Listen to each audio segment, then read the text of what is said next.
ওয়া'তাসিমু বিহাবলিল্লাহি জামিআন ওয়া লা তাফারাকু।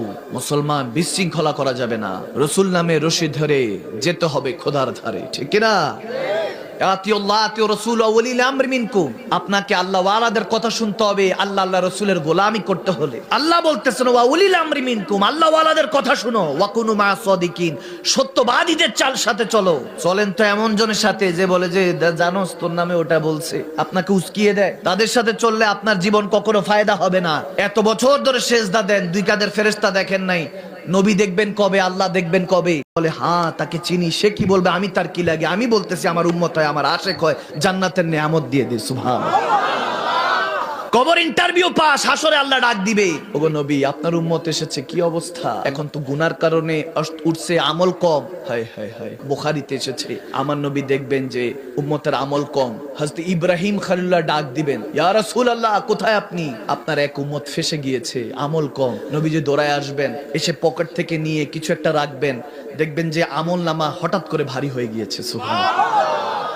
তখন গুনাহগার উম্মত বলবে, ইয়া রাসূলুল্লাহ ইয়া হাবিবাল্লাহ আমার তো আমল নামা ছিলই না, আপনি কি রেখেছেন? বলে ওই যে মাঝে মাঝে যে আমি নবীর উপর দুরূদ পাঠাইতি, ফেরেশতারা আমার কাছে পৌঁছে দিয়েছে, আমার কাছে ছিল, ওটা রেখে দিয়েছি, আমল নামা ভারী করে দিয়েছেন কে? আল্লাহ। আওয়াজ দেন না কে? আল্লাহ। ওয়ারযুকনা শাফাআতাহু ইয়াউমাল কিয়ামা, শাফাআত করে সুপারিশ করে আল্লাহ জান্নাতে নিয়ে যাবে। সুবহানাল্লাহ বলে নাকির বসে থাকবেন, নবী ইন্টারভিউ নেবেন, ওখান থেকে ইন্টারভিউ পাস হলে হাসরে আল্লাহ ডাকবেন, হাসরে তারপর হিসাব হবে, স্কেল মাপা হবে, আপনার আমল নামা মাপা হবে। যেমন আপনি কি এসএসসি পাস না এইচএসসি পাস না মাস্টার্স পাস, অর্থাৎ আপনার আমল কি কম না বেশি, শুধু কি 5 ওয়াক্তই পড়ছেন নাকি মাঝে মাঝে তাহাজ্জুদ পড়ছেন, মাঝে মাঝে রোজা রেখেছেন নফল। তো প্রত্যেক দিন ইমাম সাহেবের পিছনে ইক্তেদা করছেন, নামাজ পড়ছেন, সূরা ফাতিহা তেলাওয়াত হচ্ছে, কোরআন তেলাওয়াত হচ্ছে, ইমাম সাহেব খতিব সাহেব কি পড়তেছে আপনি জানেনই না। আলহামদুলিল্লাহি রাব্বিল আলামিন আর রহমানির রহিম মালিক ইয়াউমিদ্দিন ইয়্যাকা না'বুদু ওয়া ইয়্যাকা নাস্তাঈন ইহদিনা সিরাতাল মুস্তাকিম। Allah almighty please guide us to straight path. Allah দেখাও সেই পথ যে পথে তোমার সুজনরা চলেছে। সুবহানাল্লাহ। আপনি হেঁটে যাচ্ছেন, যদি কেউ আশেপাশে তাকায় থাকে, নজর কিন্তু না দিলেও বোঝা যায়। আওয়াজ দিচ্ছেন, আওয়াজ দিয়ে বলেন না ঠিক কিনা বলেন না। আপনাকে কেউ দেখতেছে, এটা আপনি মনে করেন তাকান না, আর চোখে তাকান লাগে না, বুঝতেছেন যে হ্যাঁ কেউ একজন দেখছে। ওই যে শুরুতে বলছিলাম উলিল আমরি মিনকুম, আমার আল্লাহ বলতেছেন আল্লাহ আল্লাহ রাসূলের গোলামি করো, একজন আল্লাহ ওয়ালার সাথে সঙ্গ জ্ঞাপন করে আল্লাহ ওয়ালাদের সাথে সম্পর্ক রাখবেন। মনে রাখবেন যার পীর মুর্শিদ নাই, আল্লাহ ওয়ালার সাথে সম্পর্ক নাই, যার শেখ নাই, তার শেখ হলো শয়তান, তার পীর কি শয়তান, বিপথে চালাবে। যদি একজন তার শিক্ষাগুরু থাকে, তার শায়েখ থাকে, যদি কোনো আল্লাহ ওয়ালার সাথে আপনার সম্পর্ক থাকে, তাহলে মনে রাখবেন আপনাকে বিপদ থেকে উদ্ধার করবে কে? আল্লাহ। হযরত জুনায়েদ বাগদাদি, তেনার আরেকটা কথা মনে পড়লো। এক ভক্ত এসে বলতেছে, হুজুর আপনার কাছে আর আমি আসবো না। বলে কেন? বলে আমার কাজ আছে, বাসা চলে গেল। জুনায়েদ বাগদাদি খেয়াল করলেন সে প্রায় সময় আসতো, তেনার বাসায় এসে দরবার এসে দেখা করে যেত, কিন্তু অনেকদিন দেখতেছে রুহানি সন্তান তো মায়া লাগে। আল্লাহর ওলি নিজে গেলেন যে দেখি কি হয়েছে, আসে না অনেক দিন। যখন ওই ভক্তের বাড়িতে গেলেন তখন বললেন যে কি ব্যাপার, তুমি তো আসো না, আমার দরবারে আসবা, বাসায় আসবা, দেখা করবা। বলে হুজুর আপনাকে আর লাগবে না, আমি এখন অনেক পরেজগার। বলে কিভাবে? বলে প্রত্যেক দিন আমি যখন ঘুমাতে যাই রাতের বেলায়, দুজন ফেরেশতা আসে আমাকে জান্নাত প্রদক্ষিণ করে দেখায়। বলে আপনার দরকার নাই, পীর বুজুর্গ দরকার নাই, শায়েখ দরকার নাই, আল্লাহ ওয়ালাদের সাথে সম্পর্ক দরকার নাই। যেখানে আল্লাহ বলেছেন ওয়া কুনু মা সাদিকিন, ওলি আল্লাহদের সাথে সম্পর্ক জ্ঞাপন করো, ওই জায়গায় উল্টা বলতেছে এখন আমি বুজুর্গ হয়ে গেছি, আপনার দরকার নাই। তখন জুনায়েদ বাগদাদি মুস্কি এসে দিয়ে বলে, আচ্ছা ঠিক আছে, আজকে যদি ফেরেশতারা তোমাকে জান্নাত প্রদক্ষিণ করে দেখায়, একবার আস্তাগফিরুল্লাহ পড়ো। কি পড়ো? আওয়াজ দেন না, কি পড়ো?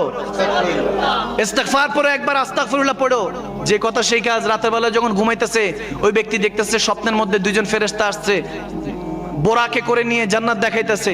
তো হঠাৎ মনে হলো জুনায়েদ বাগদাদি আমার শায়েখ ছিল, এখনো তো বা সোহবত রাখি না, মহব্বত রাখি না, কিন্তু একটা কথা তো বলছে। সেই আল্লাহর ওয়ালির কথা শুনে সে ইস্তিগফার একবার আস্তাগফিরুল্লাহ পড়তে দেরি নাই, দেখলো যে হঠাৎ করে সে ডাস্টবিনে পড়ে গেছে, ময়লার মধ্যে পড়ে গেছে। আর ওই দুইজন ফেরেশতা দৌড়াইতেছে, বলে এই তোমরা কই যাও ভাই, তোমরা আমাকে জান্নাত দেখাইতেছিলে, এখন কই আছো? বলে আরে ওই আল্লাহ ওয়ালার জুনায়েদ বাগদাদির কথা শুনেছিস, তুই সঙ্গ জ্ঞাপন করে ফেলেছিস, আমরা শয়তান ছিলাম যাতে আল্লাহ ওয়ালার সাথে তোর সম্পর্ক না থাকে, এজন্য তোরে জান্নাত দেখাই খেতাম আসলে জান্নাত না, তোরে ঘরের মধ্যে রাখছি। আল্লাহর ওলির কথা শুনে আস্তাগফিরুল্লাহ পড়ছস, আমাদের রূপ ফাঁস হয়ে গিয়েছে। তখন এই ব্যক্তি দৌড়ায় লাফায় উঠছে, উঠে বুঝতে পারছে ওগুলো ফেরেশতা না, ওগুলো শয়তান। দৌড়ায় জুনায়েদ বাগদাদির কদমে গেছে। জুনায়েদ বাগদাদি বলে সমস্যা নাই, যেখানে দুনিয়ার সমস্ত দরজা বন্ধ হয়ে যায় ওখানে আল্লাহর ওলিদের দরজা সবসময় খোলা রাখেন কে? হুজুর গৌসে পাক আব্দুল কাদের জিলানী একটা কবরস্থানের সামনে এসে বসে আছে। এক বৃদ্ধ মহিলা কাঁদতেছে, তেনার কাছে গিয়ে বসলেন। বলতেছে কি হয়েছে মা, কাঁদতেছেন কেন? ওই বৃদ্ধ ওই মহিলা ওই মাটা বলতেছে আমার সন্তান নাই, স্বামী নেই, একটাই সন্তান ছিল, আজকেই মারা গিয়েছে। তখন গৌসে পাক আব্দুল কাদের জিলানী বলতেছে জিন্দা করে দেই, কিছু বলবেন না তো, কিছু মনে করবেন না তো? তখন ওই মহিলা বলতেছে কি বলেন, মস্করা কেন করেন? আজকে এমনি আমার সন্তান হারিয়েছি, কি আপনি জিন্দা করে দিবেন? জান মালের দায়িত্ব তো সে আল্লাহ। তিনি বলতেছেন হ্যাঁ আল্লাহরই দায়িত্ব, তবে আল্লাহর কাছে রিকোয়েস্ট করনে ওয়ালাও এই দুনিয়াতে আছে। তখন ওই মা বলতেছে কি বলেন? বলে হ্যাঁ। তখন ওই গসে পাক বলতেছেন কুম বিইজনিল্লাহ, কোন জায়গায় এসেছে কুন বিইজনি, বলেছেন কুম বিইজনি, যে আমি বলতেছি আব্দুল কাদের আল্লাহর হুকুমে দাঁড়িয়ে যা। আমার বাবা চলে গেলেন, দাদা চলে গেলেন, নানা চলে গেলেন, নানি চলে গেলেন, দাদি চলে গেলেন, মা চলে গেলেন, আমার ভাই চলে গেলেন, স্ত্রী চলে গেলেন, সন্তান চলে গেলেন, বন্ধু চলে গেলেন। এরপরও কেন হুঁশ আমার হয় না? একবার যদি ভাবি এই দুনিয়া থেকে যারাই চলে গেল তারা তো কিছু নিয়ে কবরে যাইতে পারে নাই। এখনই দুনিয়ার থেকে বিমুখ হইয়া তওবা করা চলে আসতে পারে। যদি আমাকে ওই খাঁচার মধ্যে ঢুকাইয়া রাইখা দেওয়া হয়, খাঁচার গেটটাও খোলা, চিড়িয়াখানার বাঘ যে কোনো সময় খাঁচার মধ্যে ঢুকে পড়বে। আমি তাকায় দেখলাম বাঘটা আশেপাশে ঘোরাফেরা করতেছে। কোন বুদ্ধিমান মানুষ ওই খাঁচার মধ্যে আর থাকতে পারে না।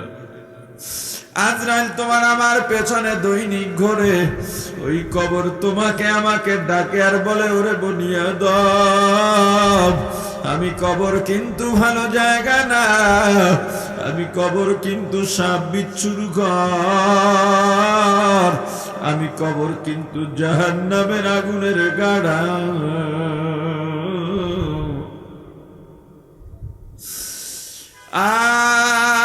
নবীজির কন্যা ফাতেমা রাদিয়াল্লাহু তাআলা আনহা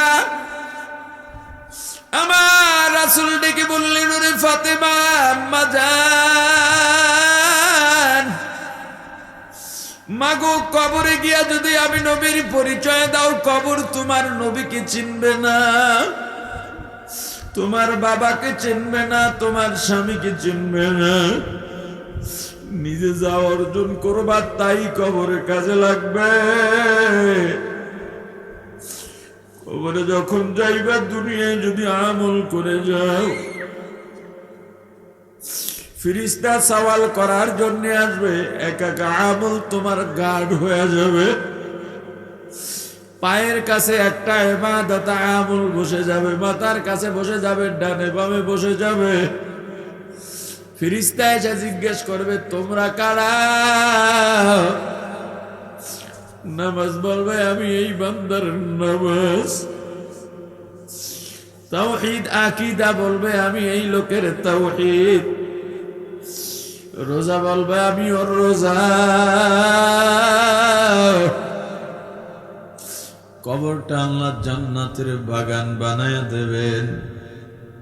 আর যদি বেঈমান নাফরমান হয়ে কবরে যায়, কবরের মাটি দুই দিক থেকে এমন ভাবে চাপ মারবে, শরীরে একটা হাড্ডিও আস্ত থাকবে না, গুড়া গুড়া হয়ে যাবে। এর চাইতে বড় শাস্তি মানুষ কোনোদিন আর ভোগ করে নাই।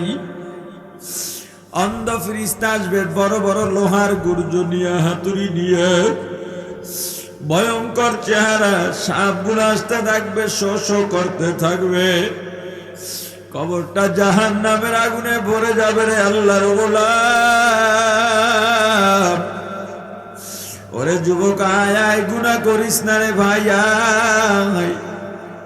তোর মতো কত যুবক মোটর সাইকেল নিয়ে বের হইছে, ও জানতো না মারা যাবে, সামনে গিয়ে একটা গাড়ির সঙ্গে লেগে মরে গেল গা। ওরে যুবক তুমি আমিও যে কোনো সময় মারা যাইতে পারি। আল্লাহ যদি আমাদেরকে রমজান পর্যন্ত বাঁচায় রাখেন, খাস তওবা করে আর গুনাহ করব না। আর যদি আগামীকালের আগেই দুনিয়া ছেড়ে বিদায় নিয়ে যাই, এমন ভাবে তওবা করব, তওবা যদি তওবা করার মতো হয়, আল্লাহ রমজানের ফাজাইল ও বরকত দান করবেন, জান্নাতীও বানায়া দেবেন। আল্লাহ আমাদের খাঁটি তওবা করার তৌফিক দান করেন, বলেন আমিন।